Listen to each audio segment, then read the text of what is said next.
हाय everyone, myself Aarvi Joshi और आज के सेशन में हम बात करने वाले हैं 12th class chemistry chapter number 6 haloalkanes haloarenes को हम डिस्कस कर रहे हैं। इससे पहले कुछ लेक्चर्स कंप्लीट हो चुके हैं। आई होप कि आप लोगों ने वो लेक्चर देखे हो। अगर आपका कोई भी डाउट रहा हो तो आप हमें कमेंट सेक्शन में ज़रूर बताएं।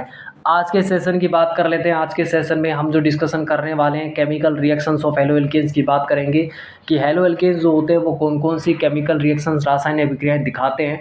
ये सब बातें होने वाली हैं, सो वीडियो के अंत तक ज़रूर बने रहना। चलिए स्टार्ट करते हैं। रासायनिक अभिक्रियाएं, हेलो एल्केनों की अभिक्रियाओं की बात कर लें। हेलो एल्केनों की अभिक्रियाओं को निम्न संवर्गों में बांटा जा सकता है। सबसे पहले आता है नाभिक रागी प्रतिस्थापन अभिक्रिया। सेकंड आता है निराकरण अभिक्रियाएं, जिनको हम विलोपन अभिक्रिया भी कहते हैं। और इसके अलावा धातुओं के साथ अभिक्रियाएं।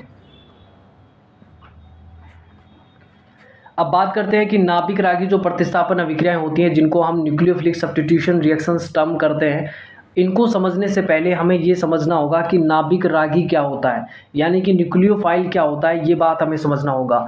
नाभिक रागी या न्यूक्लियोफाइल की बात कर लें तो NU नेगेटिव और इस तरीके से एक पेयर ऑफ इलेक्ट्रॉन हम डिनोट करते हैं, इसको कहा जाता है न्यूक्लियोफाइल। और न्यूक्लियोफाइल जो होता है एक इलेक्ट्रॉन रिच सेंटर होता है, इसके पास इलेक्ट्रॉन होते हैं डोनेट करने के लिए।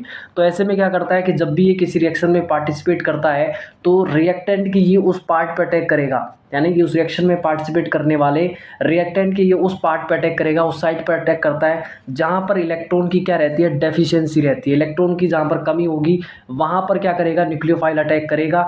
ये बात आप ध्यान रखिए।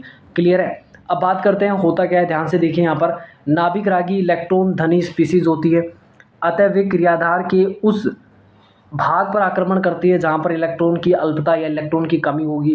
वह अभिक्रिया जिसमें एक नाभिक रागी पहले से उपस्थित नाभिक रागी को क्या कर देता है, प्रतिस्थापित कर देता है। इस प्रकार की अभिक्रियाओं को हम नाभिक रागी प्रतिस्थापन अभिक्रियाएं कहते हैं।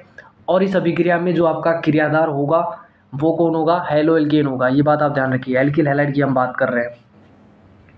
तो चलिए बात करते हैं नाभिक रागी प्रतिस्थापन अभिक्रियाएं, यानी कि इनको हम इस तरीके से न्यूक्लियोफिलिक सब्स्टिट्यूशन रिएक्शन हम शो करते हैं। SN से इनको डिनोट करते हैं, न्यूक्लियोफिलिक सब्स्टिट्यूशन रिएक्शंस। क्लियर है। SN अभिक्रिया। तो बात कर लेते हैं इस प्रकार की अभिक्रियाओं में नाभिक रागी उस हेलो एल्केन या क्रियाधार से अभिक्रिया करता है जिसमें हैलोजन परमाणु जो होगा वो कार्बन परमाणु पर आंशिक, हैलोजन परमाणु से आबंधित जो कार्बन परमाणु होगा उस पर क्या होगा, धनावेश होगा। ये बात तो हम पहले भी पढ़ चुके हैं कि CX बॉन्ड नेचर जब हम पढ़ते हैं, कार्बन हैलोजन बॉन्ड नेचर को जब हम पढ़ते हैं तो हमने ये पढ़ा था कि इसके ऊपर पार्शियल नेगेटिव और इसके ऊपर पार्शियल पॉजिटिव चार्ज जनरेट होता है। इसी की वजह से अब क्या होगा कि यहाँ पर न्यूक्लियोफाइल जो है इलेक्ट्रॉन डेफिशिएंट सेंटर पर अटैक करेगा इस तरीके से, और यहाँ पर न्यूक्लियोफिलिक सब्स्टिट्यूशन इजीली हो जाएगा। तो देखिए यहाँ पर वो क्या रहा है। तो हमने कहा कि नाभिक रागी जो प्रतिस्थापन अभिक्रिया होती है, इस प्रकार की अभिक्रियाओं में नाभिक रागी और हेलो एल्केन्स के बीच अभिक्रिया करवाई जाती है, जिसमें हैलोजन जो परमाणु होगा, हैलोजन परमाणु से जुड़ा हुआ जो कार्बन परमाणु होता है उस पर क्या होता है, आंशिक धनावेश यानी पॉजिटिव चार्ज होता है, पार्शियल पॉजिटिव चार्ज होता है। और इस प्रकार प्रतिस्थापन अभिक्रिया यहाँ पर होती है किसके बीच, न्यूक्लियोफाइल और एल्किल हैलाइड के बीच। हैलाइड आयन जो होता है वो इजीली बाहर निकल जाता है एज ए लिविंग ग्रुप। और फाइनली इस प्रकार की रिएक्शंस में हो क्या रहा है कि एक न्यूक्लियोफाइल से रिएक्शन स्टार्ट होती है, जिसकी वजह से इस रिएक्शन को कहा जाता है न्यूक्लियोफिलिक सब्स्टिट्यूशन रिएक्शंस कहा जाता है। ठीक है। तो सिंपली ये समझ लो कि ये वो रिएक्शंस हैं न्यूक्लियोफिलिक सब्स्टिट्यूशन रिएक्शंस जिसमें हम हेलो एल्केन्स को यूज़ कर रहे हैं। तो सबसे पहले यहाँ पर न्यूक्लियोफाइल होता है। न्यूक्लियोफाइल की रिएक्शन जब एल्किल हैलाइड या हेलो एल्केन से करवाई जाती है तो इतना तो हमें पता होता है कि ये एक इलेक्ट्रॉन रिच सेंटर होता है। इसको ऐसी साइट चाहिए जहाँ पर इलेक्ट्रॉन की डेफिशिएंसी होगी, इलेक्ट्रॉन की कमी होगी। और हम जानते हैं एल्किल हैलाइड के बारे में कि एल्किल हैलाइड के अंदर हैलोजन जो एटम होता है, हैलोजन जो परमाणु होता है उसके पर पार्शियल क्या होता है, नेगेटिव चार्ज होता है इस तरीके से। और कार्बन एटम पर क्या होता है, पार्शियल पॉजिटिव चार्ज होता है। और ये ऐसा क्यों होता है, इन दोनों के बीच की इलेक्ट्रॉन नेगेटिविटी डिफरेंस की वजह से। अब क्या होगा कि न्यूक्लियोफाइल इलेक्ट्रॉन डेफिशिएंट सेंटर, यानी कि जहाँ पर इलेक्ट्रॉन की कमी है ऐसी साइड पर कौन अटैक करेगा, न्यूक्लियोफाइल अटैक करेगा। और ऐसे में क्या होगा कि ये जो हैलाइड है जो कि अभी हैलोजन के टर्म में है, हैलाइड के फॉर्म में यानी X नेगेटिव की फॉर्म में बाहर निकल जाएगा। तो हो क्या रहा है इस रिएक्शन में कि एक न्यूक्लियोफाइल किसी दूसरे न्यूक्लियोफाइल को जो कि पहले से प्रेजेंट था वहाँ पर, तो एक न्यूक्लियोफाइल पहले से प्रेजेंट न्यूक्लियोफाइल को अगर रिप्लेस कर देता है तो इस प्रकार की रिएक्शन को हम न्यूक्लियोफिलिक सब्स्टिट्यूशन रिएक्शंस कह रहे हैं। और साथ ही ये रिएक्शंस हम इस तरीके से भी कह सकते हैं कि रिएक्शन न्यूक्लियोफाइल से स्टार्ट हुई है, इसलिए हम इनको न्यूक्लियोफिलिक सब्स्टिट्यूशन रिएक्शन टर्म कर रहे हैं। क्लियर है। तो ये आपको समझ आ गया होगा कि न्यूक्लियोफाइल अटैक कर रहा है कार्बन पर, और ऐसे में ये जो हैलाइड है एक्स नेगेटिव के फॉर्म में बाहर निकल जाएगा और न्यूक्लियोफाइल अटैक हो जाएगा या अटैच हो जाएगा किससे, कार्बन से। इस तरीके से आपका ये कंपाउंड यानी कि प्रोडक्ट मिल जाएगा। अब देखिए यहाँ पर कुछ और एडवांस चीज़ें वो भी हम डिस्कस कर लेते हैं। यहाँ पर कहा यह जा रहा है कि यह एल्किल हैलाइड की कार्बनिक अभिक्रियाओं का एक प्रमुख उपयोगी संवर्ग है जिसमें हैलोजन परमाणु sp3 संकरित कार्बन परमाणु से आबंधित होता है। हैलो एल्केनों की कुछ सामान्य नाभिक रागियों की बात कर ले तो उनके साथ अभिक्रिया हुई और उसके बाद जो प्रोडक्ट मिले उनको हमने यहाँ पर सारणी 6.4 में डिस्कस किया है। तो आप देखिए इस तरीके से, देखो सिंपल, अगर इसका आप रिएक्शन लिखेंगे तो इस तरीके से लिखेंगे कि एल्किल हैलाइड हुआ, एल्किल हैलाइड ने न्यूक्लियोफाइल से रिएक्शन करा। न्यूक्लियोफाइल का काम इतना था कि ये अटैक करेगा ऐसे सेंटर पे जहाँ पर क्या होगा, इलेक्ट्रॉन डेफिशिएंट सेंटर होगा, तो ये आर यानी एल्किल पार्ट पे अटैक कर जाएगा और ऐसे में आपको जो मिलेगा वो RNU मिल जाएगा और साथ ही एक्स नेगेटिव जो होगा वो बाहर निकल जाएगा हैलाइड आयन के फॉर्म में या फिर एक अवशिष्ट समूह के रूप में बाहर निकल जाता है, लिविंग ग्रुप के फॉर्म में। क्लियर है? तो चलिए डिस्कस कर लेते हैं इनको। तो चलिए डिस्कस कर लेते हैं इन रिएक्शंस को। तो सबसे पहले यहाँ पर आप देख सकते हैं कि आपको रिएजेंट यहाँ पर दिया गया है। सबसे पहले क्या दिया है, यहाँ पर रिएजेंट की बात की गई है, अभिकर्मक की बात की गई है, न्यूक्लियोफाइल की बात की गई है, साथ ही यहाँ पर प्रतिस्थापन के पश्चात यानी कि उसके बाद आपको जो प्रोडक्ट मिला RNU वो कितना मिलेगा और क्या मिलने वाला है और उसको हम किस संवर्ग में, किस वर्ग में रख सकते हैं, यानी उनका नाम क्या होगा। तो ये सब बातें होने वाली है, तो देखिए ध्यान से। सबसे पहले बात कर लेते हैं NaOH या KOH, सोडियम हाइड्रोक्साइड या पोटेशियम हाइड्रोक्साइड अगर आपको दिया हो किसके साथ, एल्किल हैलाइड के साथ। अगर आपको एल्किल हैलाइड के साथ में NaOH या फिर KOH दिया होगा तो ध्यान रख लेना कि इसमें न्यूक्लियोफाइल क्या होगा। न्यूक्लियोफाइल की बात कर लें तो OH नेगेटिव यहाँ पर न्यूक्लियोफाइल होगा। जब OH नेगेटिव न्यूक्लियोफाइल होगा तो यहाँ पर आप देख सकते हैं कि प्रोडक्ट में आपको एल्कोहल मिलने वाला है जिसको हम एल्कोहल टर्म कर रहे हैं। ठीक है, अब बात करते हैं वाटर यानी H2O की। तो H2O के केस में आप देख सकते हैं कि H2O खुद एक न्यूक्लियोफाइल का काम करता है, तो ऐसे में भी आपको एल्कोहल ही मिलने वाला है। ठीक है, सोडियम एल्कोक्साइड की बात कर सकते हो, तो एल्कोक्साइड जो ग्रुप होता है RO नेगेटिव, ये क्या करेगा, एक न्यूक्लियोफाइल का काम करेगा। तो ऐसे में यहाँ पर आप देख सकते हैं यहाँ पर अटैक करेगा अगर OR नेगेटिव, तो ऐसे में आपको क्या मिल जाएगा, ईथर आपको मिल जाता है। फोर्थ पॉइंट यहाँ पर आता है NaI की बात कर लें, NaI यानी सोडियम आयोडाइड की बात कर लें तो I नेगेटिव यहाँ पर क्या होगा, न्यूक्लियोफाइल। एल्किल आयोडाइड आपको यहाँ पर प्रोडक्ट मिल जाता है। अमोनिया NH3 की बात कर लें तो अमोनिया खुद एक न्यूक्लियोफाइल है, तो ऐसे में 1 डिग्री एमीन यानी 1 डिग्री यानी प्राथमिक एमीन आपको प्रोडक्ट मिलेगा।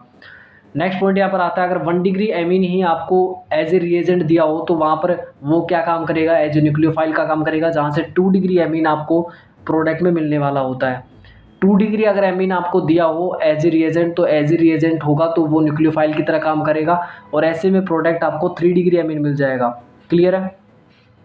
इजीली कर सकते हो आप इन रिएक्शंस को। नेक्स्ट पॉइंट यहाँ पर आता है केसियन। ठीक है, केसियन की रिएक्शन देखोगे तो केसियन क्या होता है, ऐसे में अगर आप केसियन को देखोगे तो केसियन क्या होता है, आयनिक होता है। नेचर में कैसा होता है, आयनिक होता है, जिस वजह से आपको Cn नेगेटिव फॉर्म में मिल जाता है। ठीक है, फ्री मिल जाता है और इस वजह से कार्बन से ये कनेक्ट होगा तो RCN यानी कि नाइट्राइल यानी साइनाइड प्रोडक्ट आपको मिल जाता है। AgCN की बात करोगे तो ये कोवलेंट नेचर का होता है, इस वजह से ये बॉन्ड टूटेगा नहीं, यानी Ag और कार्बन के बीच का ये बॉन्ड टूटता नहीं है, जिसकी वजह से कार्बन से कनेक्शन तो नहीं होगा, हाँ नाइट्रोजन से कनेक्शन हो जाएगा, जिसकी वजह से एल्किल आइसोसाइनाइड यहाँ पर इस तरीके से आइसोनाइट्राइल प्रोडक्ट आपको मिल जाता है। KNO2 की बात कर लें तो यहाँ पर आप देख सकते हैं कि ऑक्सीजन से कनेक्ट होगा, नाइट्रो है तो नाइट्राइट प्रोडक्ट जिसको हम कह रहे हैं, इस तरीके से आपका मिल जाएगा। और लास्ट पॉइंट अगर हम देख लें तो नाइट्रो प्रोडक्ट यहाँ पर मिलता है, तो ये ध्यान रख लीजिए कि यहाँ पर तो क्या मिला आपको, नाइट्रो, और यहाँ क्या मिला आपको, नाइट्राइट। तो ये दोनों आप बात ध्यान से रखिए। ठीक है, कुछ और पॉइंट यहाँ पर दिए हैं जैसे कि RCOO Ag की बात कर ले तो यहाँ से ये नेगेटिव पार्ट है, ये पॉजिटिव पार्ट है, तो ऐसे में यहाँ पर ये न्यूक्लियोफाइल का काम करेगा और ऐसे में आपको एस्टर आपको मिल जाता है। ठीक है, लिथियम एल्यूमिनियम हाइड्राइड की बात कर ले तो H नेगेटिव आपको यहाँ पर न्यूक्लियोफाइल मिलेगा और RH का मतलब है कि एल्केन आपको यानी हाइड्रोकार्बन आपको मिल जाता है प्रोडक्ट में। ठीक है, लास्ट फाइनल है मेटेलिक। अगर एल्किल मेटल्स की बात कर ले यानी जब कोई कार्बन से कनेक्ट हो कोई मेटल, तो इस तरीके से हम देख सकते हैं कि किस पर पॉजिटिव किस पर नेगेटिव आएगा, क्योंकि हम जानते हैं कि कार्बन के कंपैरिजन में जो मेटल्स होते हैं वो क्या होते हैं, इलेक्ट्रॉन डेफिशिएंट होते हैं, या फिर ये कहा जाए कि उनकी इलेक्ट्रोनेगेटिविटी कार्बन के कंपैरिजन में काफ़ी कम होती है। इसी वजह से कार्बन पे नेगेटिव रहता है और मेटल्स पे क्या रहता है, पॉजिटिव चार्ज रहता है। मेटल में कोई भी हो सकता है, मैग्नीशियम हो सकता है या फिर कॉपर हो सकता है। तो ये वो हैं जिनकी हम जनरली बात करते हैं, ठीक है। तो यहाँ पर आप देख सकते हैं इस तरीके से। तो यहाँ पर आपको क्या मिलने वाला है प्रोडक्ट में, एल्केन, यानी कि इस तरीके से आपको एल्केन प्रोडक्ट और इजीली आपको मिल सकते हैं, ठीक है। तो यहाँ पर अब बात कर लेते हैं कुछ और पॉइंट्स की। देखिए यहाँ पर सबसे पहले साइनाइड की बात करें, साइनाइड तथा नाइट्राइड जैसे समूहों की बात करें तो साइनाइड और नाइट्राइड में ये दोनों की दोनों, आप साइनाइड की बात कर लो और आप नाइट्राइड की बात कर लो, क्लियर है इस तरीके से। तो साइनाइड और नाइट्राइड ये दोनों ही क्या होते हैं, नाभिक रागी केंद्र होते हैं, ठीक है। इन दोनों में क्या होते हैं, नाभिक रागी केंद्र होते हैं और ये उभयदंती की कैटेगरी में रखे जाते हैं। उभयदंती मतलब इनमें दो डोनर एटम होते हैं, ठीक है। इसमें कार्बन भी होता है, नाइट्रोजन भी होता है, इसमें नाइट्रोजन भी होता है और ऑक्सीजन भी होता है, ठीक है। तो यही बात हम करने वाले हैं। तो वास्तव में साइनाइड समूह दो अंशदायी संरचनाओं का संकर होता है, ठीक है। अब देखिए यहाँ पर, अतः ये दो भिन्न प्रकार के नाभिक रागियों के रूप में काम कर सकता है। साइनाइड को हम इस फॉर्म में भी लिख सकते हैं और साइनाइड को हम इस तरीके से भी लिख सकते हैं, ठीक है। अर्थात कार्बन परमाणु से जुड़ने के उपरांत ये क्या बनाएगा, साइनाइड प्रोडक्ट बनाएगा और नाइट्रोजन से जुड़ने के बाद ये आइसोसाइनाइड प्रोडक्ट यहाँ पर बनाता है। ठीक ऐसे ही अगर आप नाइट्राइड आयन की बात कर लें तो वो भी उभयदंती नाभिक रागी की तरह काम करता है, जिसमें अगर आप देखेंगे ऑक्सीजन से कनेक्ट होने के बाद ये एल्किल नाइट्राइड के ट्यूब में टर्म किया जाता है और किससे, ऑक्सीजन से कनेक्ट होने के बाद इसको हम नाइट्राइड के टर्म में लिखते हैं। और अगर इसका कनेक्शन नाइट्रोजन से हुआ, मतलब कार्बन का कनेक्शन अगर नाइट्रोजन से हुआ तो उसे हम नाइट्रो एल्केन टर्म करते हैं। तो ये बात आप देख चुके हैं अभी, ठीक है। नेक्स्ट पॉइंट यहाँ पर है हेलो एल्केनों की बात कर लें तो एक क्वेश्चन यहाँ पर दिया हुआ है। क्वेश्चन ये है कि हेलो एल्केन्स जो है इनकी रिएक्शन अगर हम केसीएन से कराएं, हेलो एल्केन्स की रिएक्शन अगर हम केसीएन से कराएं तो हमें मेजर प्रोडक्ट जो है वो क्या मिल जाता है, यहाँ पर एल्किल साइनाइड मिल जाता है, आरसीएन मिल जाता है, ठीक है। और जबकि इन्हीं की रिएक्शन किनकी, जब एल्किल हैलाइड्स की रिएक्शन हम एजीसीएन से करवाते हैं तो हमें क्या मिलता है वहाँ पर प्रोडक्ट में आरएनसी मिल जाता है। कहने का सेंस सिर्फ इतना है कि जब एलो एल्केन्स की रिएक्शन केसीएन से हुई तो आपको क्या मिला प्रोडक्ट में, साइनाइड प्रोडक्ट मिला, और एजीसीएन से हुई तो आइसोसाइनाइड मिला। तो ऐसा क्यों हुआ, क्या था यहाँ पर डिफरेंस, तो चलिए बात करते हैं। डिफरेंस ये है कि यहाँ पर केसीएन की जब बात करते हैं तो केसीएन क्या होता है, आयनिक नेचर का होता है। आयनिक होने की वजह से ये विलयन में क्या होता है, साइनाइड आयन इजीली दे देता है। केसीएन क्या होता है, आयनिक होता है, जिसकी वजह से टूट जाने की वजह से यहाँ पर के पॉजिटिव और सी एन नेगेटिव यानी कि सी एन फ्री फॉर्म में आपको मिल जाता है, जहाँ पर सी एन नेगेटिव की फॉर्म में होगा, ठीक है। अब बात करते हैं कि यद्यपि कार्बन और नाइट्रोजन दोनों ही परमाणु इलेक्ट्रॉन युगल प्रदान करने की कंडीशन में होते हैं, मतलब आपका कार्बन भी डोनेट कर सकता है सीएन के अंदर और नाइट्रोजन भी इलेक्ट्रॉन डोनेट कर सकता है, मतलब यहाँ पर दोनों बॉन्ड बन सकते हैं, ठीक है। परंतु आक्रमण मुख्यतः कार्बन परमाणु के द्वारा होता है। ये कहने का मतलब ये है कि कार्बन और कार्बन के बीच ही बॉन्ड बनना ज़्यादा पॉसिबिलिटी होती है, न कि नाइट्रोजन और कार्बन के बीच, क्योंकि कार्बन कार्बन जो बॉन्ड होगा वो कार्बन नाइट्रोजन के कंपैरिजन में ज़्यादा स्टेबल होता है, ठीक है। ये बात भी ध्यान रखिए। और दूसरी बात ये रहती है कि एजीसीएन की अगर हम बात कर लें तो एजीसीएन में क्या होता है कि एजीसीएन कोवलेंट नेचर का होता है। एजीसीएन जब रिएक्ट कर रहा होता है किससे, आर एक्स से, तो हमने कहा कि ये क्या होता है, कोवलेंट नेचर का होता है, ये फ्री टूटेगा ही नहीं, मतलब ये AG positive C N negative form में टूटेगा ही नहीं। और टूटेगा नहीं तो क्या करेगा कि यहाँ पर क्या होगा कि नाइट्रोजन जो है ये इस कार्बन से बॉन्ड जब तक बनाएगा नहीं तब तक क्या नहीं होगा कि ये हैलाइड बाहर निकलेगा नहीं। तो ऐसे में क्या होगा कि जब ये यहाँ कनेक्ट होगा, ये नाइट्रोजन जो इस एल्किल पार्ट से कनेक्ट हो जाएगा तो ऐसे में ये एक्स नेगेटिव की फॉर्म में बाहर जाएगा और यहाँ से एजी भी बाहर निकलेगा। तो ऐसे में आपको जो मिलता है वो यहाँ पर आइसोसाइनाइड प्रोडक्ट मिलता है, ठीक है। तो ये बात आप ध्यान रखिए कि सिंपल सा इतना ध्यान रखिए कि केसीएन जो था वो आयनिक था, जबकि एजीसीएन जो होता है वो कोवलेंट नेचर का होता है।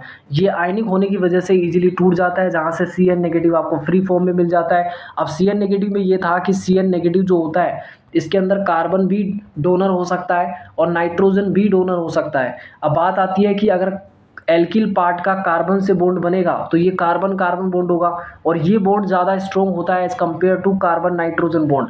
ठीक है, कार्बन कार्बन बॉन्ड ज़्यादा स्ट्रॉन्ग है as compare to carbon nitrogen bond. क्यों? क्योंकि ये दोनों सिमिलर नेगेटिविटी जिनकी सेम है, ऐसे दो एटम्स के बीच बना बॉन्ड ज़्यादा स्ट्रॉन्ग होता है किन्हीं दो ऐसे एटम्स के बीच जिनकी इलेक्ट्रोनेगेटिविटी में डिफरेंस हो। ठीक है, और दूसरी बात यहाँ पर आती थी AgCN की, तो AgCN में क्या था कि ये टूट नहीं रहा था, जिसकी वजह से अगर ये RH से रिएक्शन करेगा तो ऐसे में नाइट्रोजन कनेक्ट होगा एल्किल पार्ट से, और ऐसे में फाइनली फिर Ag फ्री हो जाएगा और X नेगेटिव के फॉर्म में बाहर निकलेगा और AgX आपका मिलेगा, और यहाँ पर आपको कह सकते हैं कि आइसोसाइनाइड प्रोडक्ट आपको यहाँ पर मिलने वाला होता है। ये बात आप ध्यान रखिए। अब हमने स्टार्टिंग में आपसे कहा था कि जो न्यूक्लियोफिलिक सब्स्टिट्यूशन रिएक्शंस होती है, न्यूक्लियोफिलिक सब्स्टिट्यूशन जो रिएक्शंस होती हैं वो बेसिकली यहाँ पर दो टाइप से कंप्लीट हो सकती हैं, यानी कि दो टाइप की मैकेनिज्म से कंप्लीट हो सकती हैं। ठीक है, अब वो मैकेनिज्म क्या क्या हो सकती हैं? पहली मैकेनिज्म को कहते हैं हम SN2। ठीक है, तो क्रियाविधि की बात कर लें तो अभिक्रिया दो भिन्न क्रियाविधियों द्वारा संपन्न होती हैं जिनका वर्णन नीचे दिया गया है। सबसे पहले हम बात कर लेते हैं द्विअणुक नाभिक रागी यानी कि नाभिक स्नेही प्रतिस्थापन अभिक्रिया, जिनको हम SN2 से टर्म करते हैं, जहां पर इस तरीके से होता है कि 2 का मतलब है bye molecular nucleophilic substitution reaction इनको कहा जाता है, यानी कि द्विअणुक नाभिक रागी या नाभिक स्नेही प्रतिस्थापन अभिक्रिया इनको कहा जाता है। ठीक है, होती कैसी है? तो चलिए बात करते हैं यहाँ पर। सबसे पहले एक एग्जांपल की बात कर लें, CH3Cl यानी मिथाइल क्लोराइड की रिएक्शन अगर हाइड्रोक्साइड आयन की साथ करवाई जाए तो ऐसे में मेथेनॉल आपको मिल जाता है, क्लोराइड आयन आपको मिल जाता है, और ये रिएक्शन एक द्वितीय कोटि बलगति का अनुसरण करती है। सेकेंड ऑर्डर काइनेटिक्स को ये क्या करती है? फॉलो करती है। ऐसा क्यों? क्योंकि इस अभिक्रिया की बात कर ले तो अभिक्रिया का जो वेग है वो दोनों अभिक्रियकों यानी कि इस रिएक्शन में पार्टिसिपेट करने वाले जो रिएक्टेंट्स हैं उनकी कंसंट्रेशन पर डिपेंड करता है। ठीक है, इस रिएक्शन का रेट। इस अभिक्रिया को हम आरेखीय रूप से इस तरीके से दिखा सकते हैं, तो आप ध्यान से देखिए। यहाँ पर हमने कहा कि इस रिएक्शन में आपको क्या क्या लेना है। एक आपके पास है CH3Cl यानी मिथाइल क्लोराइड है, और दूसरा आपका हाइड्रोक्साइड आयन है। जब ये दोनों आपस में रिएक्ट कर रहे होते हैं, इसको हमने इसकी स्टीरियो इस तरीके से दिखाई है कि हम ये कह सकते हैं कि ये दोनों बॉन्ड प्लेन के अंदर है और ये बॉन्ड प्लेन के अंदर जा रहा है, यानी ये दोनों बॉन्ड तो प्लेन में है, ये बॉन्ड जो है वो प्लेन के अंदर की तरफ है, और ये बॉन्ड जो है वो प्लेन से बाहर की तरफ आ रहा है अपनी ओर। ठीक है, इस तरीके से आप देख सकते हैं यहाँ पर कि जब OH नेगेटिव अटैक करेगा किसके ऊपर? इस कार्बन एटम पर, जो कि हैलाइड आयन से कनेक्ट है, जो कि हैलोजन से कनेक्ट है, उस कार्बन पर जब ये अटैक करता है तो किस तरीके से अटैक करेगा ये आप देख सकते हैं। इस तरीके से अटैक करेगा यहाँ से, और जैसे ही अटैक करेगा तो यहाँ पर एक ऐसी स्टेट मिलती है जिसको हम ट्रांजिशन स्टेट कहते हैं, जहाँ जिस ट्रांजिशन स्टेट में होता ये है कि कार्बन की 5 बॉन्ड यहाँ पर दिखती हैं आपको। कार्बन क्या है? 5 बॉन्ड्स बनाए हुए होता है, जो कि हाईली अनस्टेबल है, और इसी वजह से ये ट्रांजिशन स्टेट बहुत ही अनस्टेबल होती है, जिसकी वजह से फिर क्या होता है, धीरे धीरे ये बॉन्ड कंप्लीटली टूटना स्टार्ट हो जाता है और फाइनली ये बॉन्ड बनना स्टार्ट हो जाता है, और एक फाइनली हम कह सकते हैं प्रतिपन के द्वारा यहाँ पर क्या होता है, ये कंपाउंड इस तरीके से घूम जाता है, और फाइनली आपको यहाँ पर क्लोराइड आयन बाहर निकलता हुआ नजर आएगा, और प्रोडक्ट आपका जो एल्कोहल कंपाउंड है वो आपको यहाँ मिल जाएगा। ठीक है, ये देख सकते हो, ये हमने कहा कि ठोस वेज जो होती है ना, ये वाली पृष्ठ के ऊपर आने वाली आबंद को दिखाता है। ठीक है, ये वाली जो लाइन होती है ये प्लेन से बाहर की तरफ अपनी ओर, है ना, आप व्यूवर हैं तो आपकी ओर ये बॉन्ड आ रहा है। ठीक है, ये दो बॉन्ड जो है वो प्लेन के अंदर है, जबकि ये बॉन्ड जो है वो ये प्लेन में है, ये दो बॉन्ड, है ना, ये दोनों बॉन्ड जो कि इस तरीके से दिखाए गए ना, ये वो सिंगल, आप ध्यान से देखिए, ये और ये वाला बॉन्ड क्लोरीन से जो बॉन्ड, ये आप क्लोरीन बॉन्ड की बात कर लो यहाँ पर, और इस बॉन्ड की बात कर लो, ये दोनों बॉन्ड क्या है? प्लेन के अंदर है। प्लेन अंदर का मतलब है कि इस प्लेन में ही है, यानी कि ये जो प्लेन है इस प्लेन की बात हो रही है। ठीक है, और ये जो बॉन्ड दिख रहा है ना, ये बॉन्ड जो है वो प्लेन से अंदर चले जाओ इसके पीछे की तरफ। ठीक है, इसके पीछे की ओर, और ये वाला बॉन्ड जो है वो प्लेन से बाहर की तरफ आ जाओ। ठीक है, इस तरीके से, तो यहाँ पर ट्रांजिशन स्टेट आपको मिल जाता है, और फाइनली आपको यहाँ पे प्रोडक्ट मिल जाता है। क्लियर हुआ? अब देखो इसकी मैकेनिज्म को समझ लो एक बार ध्यान से। सेकंड ऑर्डर रिएक्शन में होता क्या है? यह द्विअणुक नाभिक रागी प्रतिस्थापन अभिक्रिया SN2 को दिखाता है। मतलब ये जो मैकेनिज्म आपको दिख रही है ये एक सेकंड ऑर्डर सेकंड ऑर्डर या बायोमोलिकुलर, सेकंड ऑर्डर तो होगी ही, बायोमोलिकुलर नाभिक रागी यानी बायोमोलिकुलर न्यूक्लियोफिलिक सब्स्टिट्यूशन रिएक्शन को दिखाता है, जिसको हम द्विअणुक नाभिक रागी प्रतिस्थापन अभिक्रिया भी कह रहे हैं। आक्रमणकारी कौन है यहाँ पर? नाभिक रागी है। तो आक्रमणकारी नाभिक रागी की एल्किल हैलाइड से जो अनोन्य क्रिया होती है उसके फलस्वरूप क्या होता है कि कार्बन हैलाइड आबंध, कार्बन हैलोजन जो बॉन्ड था इस तरीके से, और यहाँ पर कौन है आपका? न्यूक्लियोफाइल है। तो इसके अटैक के बाद क्या होता है कि ये जैसे अटैक करता है तो ऐसे में ये वाला बॉन्ड धीरे धीरे टूटना स्टार्ट हो जाता है और इन दोनों के बीच ये बॉन्ड बनना स्टार्ट हो जाता है। ठीक है, तो हो ये रहा है कि जब न्यूक्लियोफाइल की एल्किल हैलाइड से अनोन्य क्रिया होती है और ऐसे में कार्बन हैलाइड आबंध टूटना स्टार्ट हो जाता है तथा साथ ही कार्बन एवं आक्रमणकारी के बीच का ये नया आबंध बनता है। यहाँ पर कार्बन और ऑक्सीजन के बीच का जो बॉन्ड है, कार्बन, यहाँ पर कार्बन और ऑक्सीजन, भैया न्यूक्लियोफाइल कौन है आपका? OH नेगेटिव है ना, तो कार्बन ऑक्सीजन बॉन्ड की बात होगी। यहाँ पर कार्बन O यानी कार्बन और ऑक्सीजन के मध्य का जो कार्बन ऑक्सीजन बंध बनना स्टार्ट होता है, ये दोनों प्रक्रियाएं एक ही साथ एक ही पद में होती है। ध्यान से समझना इस चीज़ को। ये दोनों क्रिया मतलब एक क्रिया कौन सी कि कार्बन हैलोजन बॉन्ड का टूटना और दूसरा कार्बन ऑक्सीजन बॉन्ड का बनना, ये दोनों प्रक्रियाएं एक ही साथ एक ही स्टेप में होती है और ये दोनों प्रक्रियाएं एक साथ एक ही स्टेप में होगी, कोई मध्यवर्ती यहाँ पर नहीं बनता है। जैसे जैसे अभिक्रिया प्रकृति की ओर होती है, आने वाले नाभिक रागी और कार्बन परमाणु के मध्य का ये बंध प्रारंभ हो जाता है बनना और कार्बन परमाणु और अवशिष्ट समूह के मध्य आबंध जो है वो दुर्बल होने लगता है। जैसा ही ऐसा होता है, क्या होता है कि क्रियाधार और कार्बन, क्रियाधार के कार्बन हाइड्रोजन जो बंध है वो आक्रमणकारी नाभिक रागी से दूर होने लगते हैं।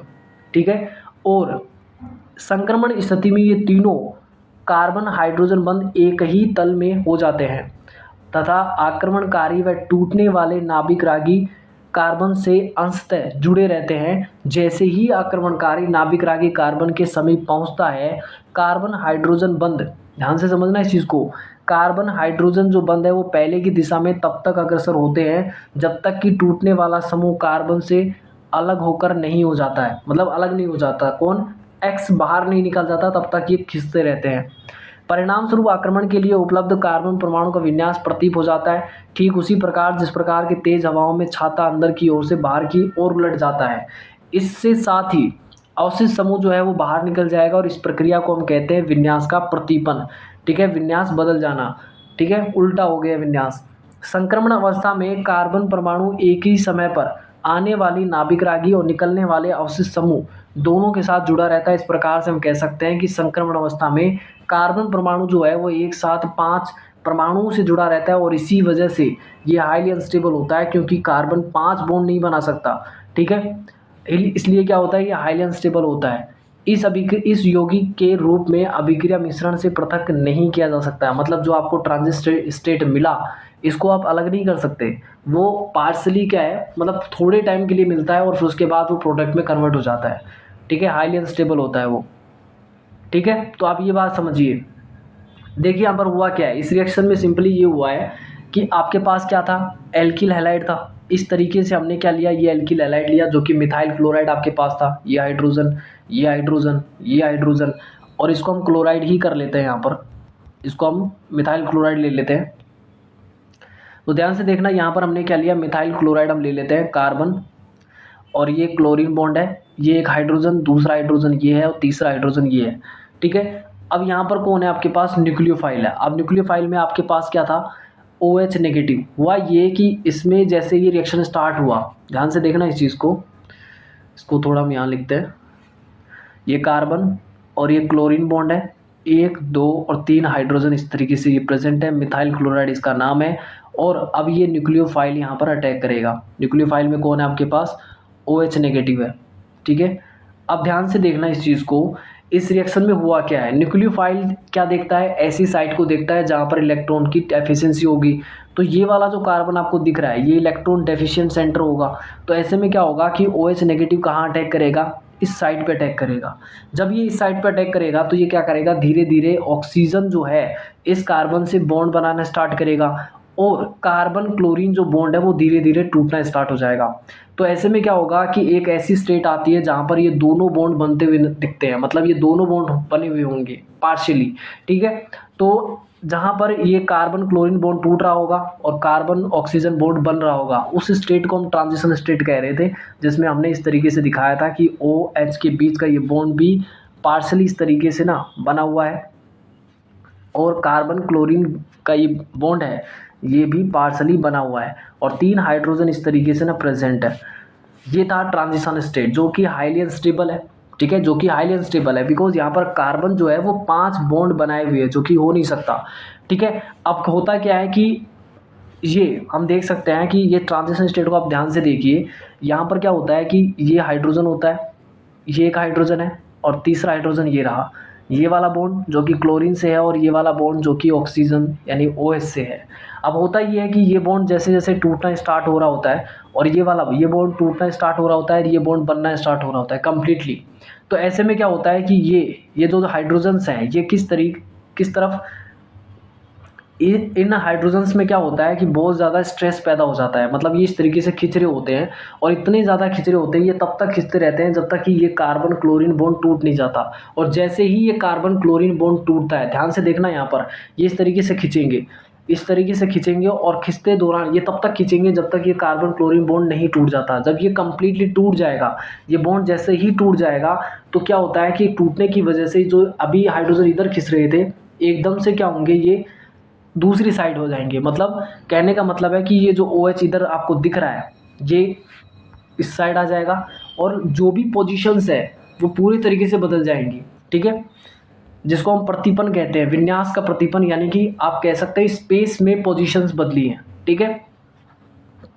तो यहाँ पर आप देख सकते हैं और ये बात भी आपसे पूछा जा सकता है कि जो ट्रांजिशन स्टेट होती है वो हाईली अनस्टेबल क्यों है, क्योंकि उसमें कार्बन जो एटम है वो 5 बॉन्ड बनाए हुए होता है जो कि हो नहीं सकता, क्योंकि कार्बन 4 ही बॉन्ड बना सकता है जो कि उसकी वैलेंसी 4 होती है, ठीक है। तो ये तो था किसकी बात, ये तो थी SN2 रिएक्शन की बात। तो चलो यहाँ पर कुछ और पॉइंट को भी डिस्कस कर लेते हैं। मैथिल हैलाइड यानी कि CH3X की बात करें तो CH3X सबसे तीव्रता से SN2 अभिक्रिया देगा, बिल्कुल देगा, क्योंकि इसमें केवल 3 छोटे हाइड्रोजन एटम्स आपको मिलते हैं। क्योंकि जब कोई न्यूक्लियोफाइल अटैक कर रहा होता है तो सिर्फ आपको ये 3 हाइड्रोजन एटम्स ही सामने दिखते हैं, लेकिन तृतीयक एल्किल हैलाइड सबसे कम क्रियाशील होता है। लेकिन इस टाइप की रिएक्शंस के लिए, मतलब SN2 अभिक्रिया के लिए आपका टर्सरी एल्किल हैलाइड जो है वो सबसे कम क्रियाशील होगा। क्योंकि ऐसा क्यों, क्योंकि स्थिर समूह यानी कि जो बड़े समूह बल्कि ग्रुप होंगे वो आगमनकारी यानी कि जो अटैक करने वाला न्यूक्लियोफाइल है उसके सामने एक अवरोध उत्पन्न करते हैं। कैसे, ध्यान से देखना है यहाँ पर। सबसे पहले आपको दिया हुआ है यहाँ पर कि एक न्यूक्लियोफाइल है अटैक कर रहा है मिथाइल हैलाइड पर। आप देखिए यहाँ पर आपको सिर्फ हाइड्रोजन दिख रहे होंगे, मतलब हाइड्रोजन उतना बड़ा ग्रुप नहीं है। तो ऐसे में क्या होगा कि जब न्यूक्लियोफाइल अटैक करेगा तो इजीली अटैक कर सकता है, ठीक है। लेकिन जब न्यूक्लियोफाइल इस कंडीशन में अटैक करेगा जहाँ पर एक मिथाइल ग्रुप प्रेजेंट है तो ऐसे में थोड़ा सा हिंड्रेंस पैदा होगा बिकॉज इनके बीच ना रिपल्सन होगा, ठीक है। अब यहाँ पर क्या हो गया, और बल्कि ग्रुप आ गए, 2 बल्कि ग्रुप आ गए तो और ज़्यादा रिपल्सन होगा तो इजीली अटैक नहीं कर पाएगा। और यहाँ पर तो 3 बल्कि ग्रुप आ गए तो और अटैक करना मुश्किल हो जाता है। तो कहने का सेंस इतना है कि जितने ज़्यादा डिग्री बढ़ता जाएगा उतना ज़्यादा अटैक करना न्यूक्लियोफाइल के ना मुश्किल हो जाता है, बिकॉज ये रिएक्शन ना एक स्टेप पे होता है, ठीक है। तो आप देख सकते हैं कि इस रिएक्शन का जो रेट है वो सबसे ज़्यादा है।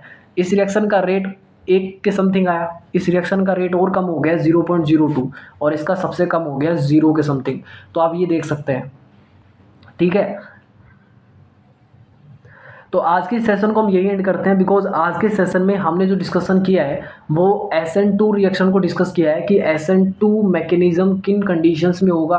कंडीशन सिर्फ इतना है कि जहाँ पर भी आपको स्टेरिक हिंड्रेंस कम दिखेगा, मतलब आप 1 डिग्री की बात कर लें, 2 डिग्री तक आप SN2 की बात कर सकते हैं। और लेकिन आपको ये याद रखना होगा कि जहाँ पर स्टेरिक हिंड्रेंस कम है वहाँ पर हम किसको प्रेफरेंस देंगे, वहाँ पर हम SN2 को प्रेफरेंस देंगे। इस वजह से हम कह सकते हैं कि 1 डिग्री जो होगा, 1 डिग्री जो एल्किल हैलाइड होगा उसमें सबसे ज़्यादा ये रिएक्शन देखने को मिलेगी, 2 डिग्री में उससे कम देखने को मिलेगी और 3 डिग्री में सबसे कम देखने को मिलती है। ये बात आप ध्यान रखिए, क्लियर है। तो आज के सेशन को हम यही एंड करेंगे। नेक्स्ट सेशन में मिलेंगे, और नेक्स्ट सेशन में जब मिलेंगे तो हम SN1 मैकेनिज्म को डिस्कस करेंगे और फिर आगे हम बढ़ेंगे। तो आज के सेशन को ये एंड करते हैं, मिलते हैं नेक्स्ट सेशन में, तब तक के लिए थैंक्स टू ऑल।